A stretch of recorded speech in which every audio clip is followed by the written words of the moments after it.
मैं और तुम हमेशा दोस्त रहेंगे। अरे अरे, ध्यान से चलो, कहीं फिसल नहीं जाओ। और अब तुम्हें क्यों बुरा लग रहा है? अब इन सेंटेंसेस को हम इंग्लिश में कैसे बोलें? No need to worry, just आप पूरा वीडियो देखिए और आपको पता चल जाएगा कि इन सेंटेंसेस को इंग्लिश में कैसे बोलना है। चलिए बढ़ते हैं वीडियो की ओर। मैं और तुम हमेशा दोस्त रहेंगे। You and I will be friends for ever. अरे ध्यान से चलो, ऐसा ना हो कि कहीं फिसल जाओ। Walk carefully lest you should slip. चप्पल पहनकर मंदिर नहीं जाते हैं। You should not enter temple with footwear on. ऐसा लग रहा था कि बच्चे बहुत थके हों।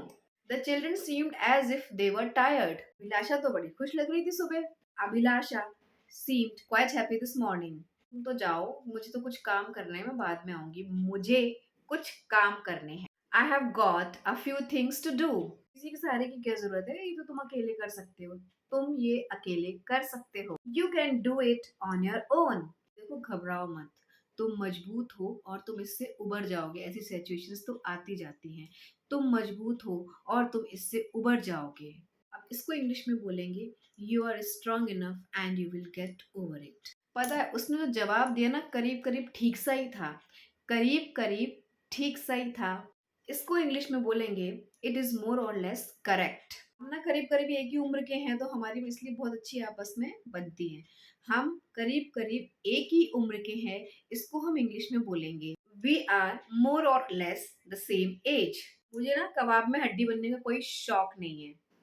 इसको इंग्लिश में बोलेंगे, I don't want to be the fifth wheel. मैं तो आगे वहां से, मुझे ऐसा लगा कि मेरे वहां कोई जरूरत नहीं है। मेरी वहां कोई जरूरत नहीं है, इसको इंग्लिश में हम बोलेंगे, I felt like a fifth wheel there. और हम कह सकते हैं, I felt like third wheel there. ये क्यों कर रहे हो? अभी तुम्हारी उम्र नहीं है ये करने की। अभी तुम्हारी उम्र नहीं है ये करने की। इसको हम इंग्लिश में बोलेंगे, you are not old enough to do this. और फिर तुम्हारा जो भी है वो सॉर्ट आउट करो, मुझे इन सब में मत घसीटो। यानी इन सब में मुझे मत घसीटो। इसकी इंग्लिश है, don't drag me into all this. मुझे उसने डांटा भी, और इतना ही नहीं, उसने मुझे मारा भी। इतना ही नहीं, उसने मुझे मारा भी। इसको हम इंग्लिश में बोलेंगे, not only this, he hit me as well. वो फाइनल में पहुंचने लायक ही नहीं था। आई डोंट नो वो फाइनल में कैसे आया। वो फाइनल में पहुंचने लायक नहीं था। He was not worth reaching the final. बड़ा खराब इंसान है। उसने मुझे कमरे से बाहर निकाल दिया। उसने मुझे कमरे से बाहर निकाल दिया। इसको हम इंग्लिश में बोलेंगे, he drop me out from the room.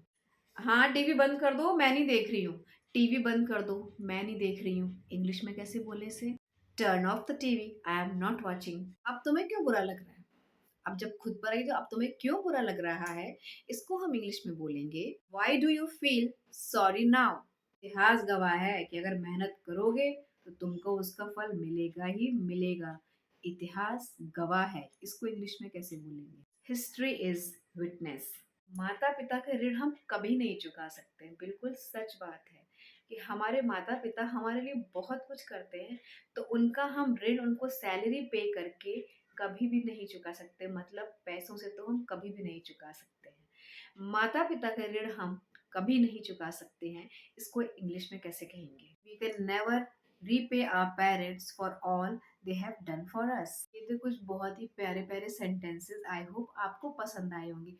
पसंद आए तो स्क्रॉल मत करो, रुको, सुनो, लाइक करो, फिर आगे बढ़ो। लेकिन मेरे, अगर आपको वीडियो पसंद आया then please please please like and subscribe to my channel learn English with Neha. मिलते हैं फिर एक और वीडियो के साथ। Till then, bye bye.